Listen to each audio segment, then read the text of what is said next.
One of the most common things that we need to do in social media is take a photo and change color of something. It may be the color of someone's shirt or a color of a flower, a color of a building, something that is going to match our brand color. So that's something I want to show you how to do pretty easily in Photoshop. There are several different ways.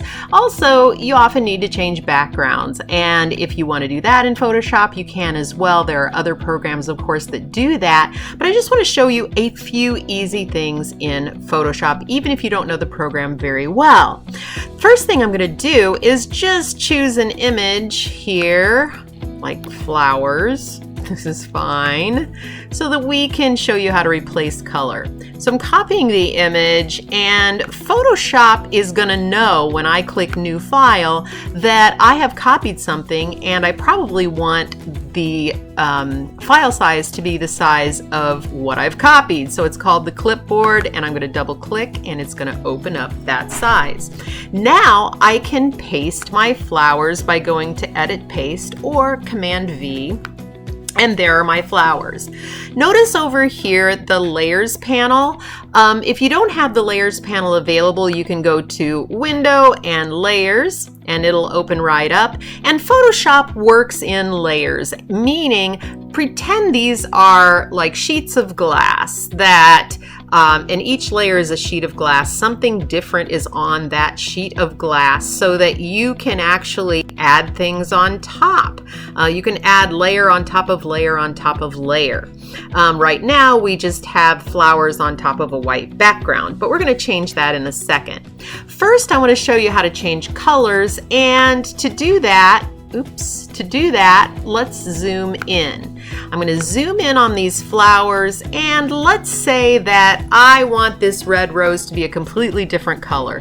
Now, in reality, this could be somebody's shirt, it could be a bicycle, it could be anything that you want to have in your brand color or closer to your brand scheme in your social media feed. So to select that flower, I'm going to come up here to the Quick Selection tool, and we must first select what we want to affect. So I'm going to just do this and kind of rub around on it, and it knows, Photoshop knows that I'm trying to select this object or isolate this object.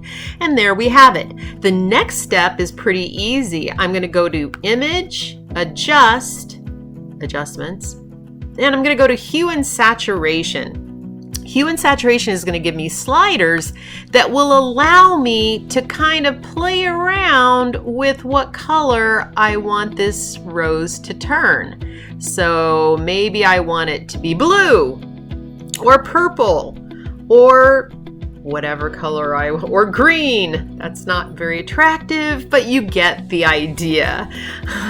There's another way, I'm going to cancel this. There's another way actually I can change this color. Let's say I have a specific brand color in mind that I want that flower to be, and I can click on this color chip. The top one is going to allow me to choose a color or to insert my brand color codes here, hexadecimal, RGB, CMYK, whatever I want. And I'm going to, let's see, I'm going to change this to a purple. Let's say that's my brand color there. Now I just need to go to underneath my paintbrush, which is just a regular paintbrush, it'll paint colors. There is a color replacement tool, which I can now take on my flower and paint it purple, and it's going to retain the features of the flower but change the color. Okay, so there we go. Now, that's pretty dark, and if I want to lighten it up, I can go back up here to Image, Adjustments, Brightness and Contrast, or any number of color items, color options I have here, but my brightness and contrast will allow me to brighten that flower or darken it. And you can see that these are wonderful ways to change your image. Okay, to deselect my image, I need to go to Control D. And by the way, your brush size is easily changed by coming up here to the brush options, or you can just use your bracket tools. Your left bracket will make it smaller on the keyboard, and your right bracket key on the keyboard will make it bigger. Okay, so, but now let's say we want to replace the entire background. That means we're going to need to select this whole bouquet. So I'm going to double click the hand tool to get the whole thing in the frame. I could also use the zoom if I wanted to, but I'm going to select this whole bouquet now, and I have a couple of options. These selection tools are fabulous up here. So we use the quick selection tool to select that rose by just sort of, painting on top of it, and Photoshop was like, oh, I know what rose you want. But if I were to use the object selection tool, it would select the whole object perhaps. If I use the magic wand tool, it'll select anything that's a color within here. So I'm going to take the quick selection tool again. And this time I'm going to make my brush much bigger because I want to select this whole thing. And I'm going to go in there and wow, see how fast it selects everything. Now let's just say I selected more than I really wanted to. I could actually take away from my selection.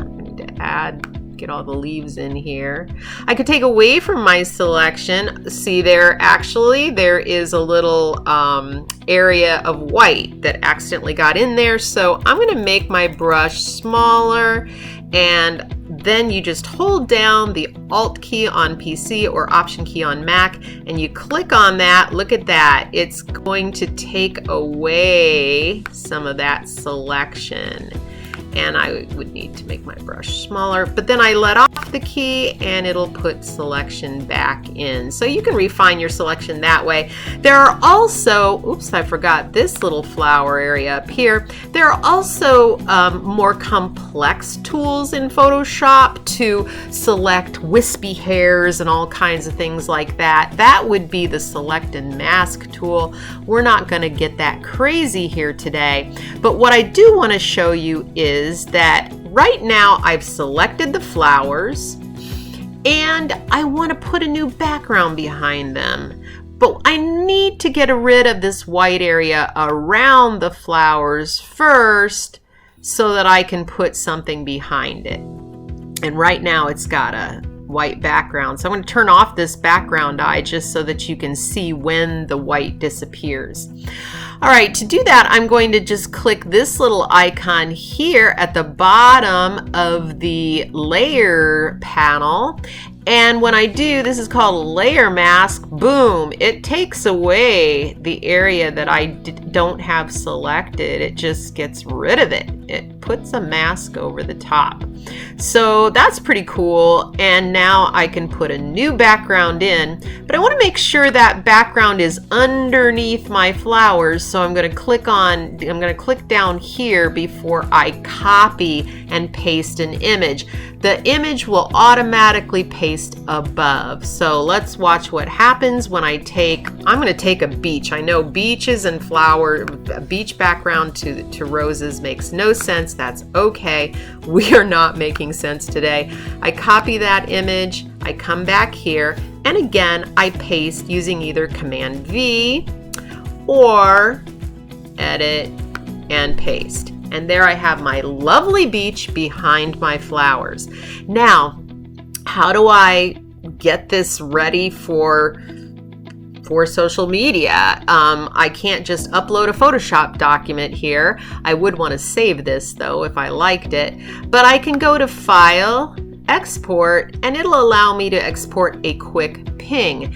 And in social media platforms, that's fine. Pings are kind of large files, but social media platforms compress and optimize files so that they'll download quickly. So you don't really have to worry that much about it. You hit ping, you go to save to desktop. We call this I don't know, rosy beach. Hit save, and basically we're done. So those are just a few little tools that you can use in Photoshop, even if you don't know how to use Photoshop, and you can do some cool effects. So have fun and make magic.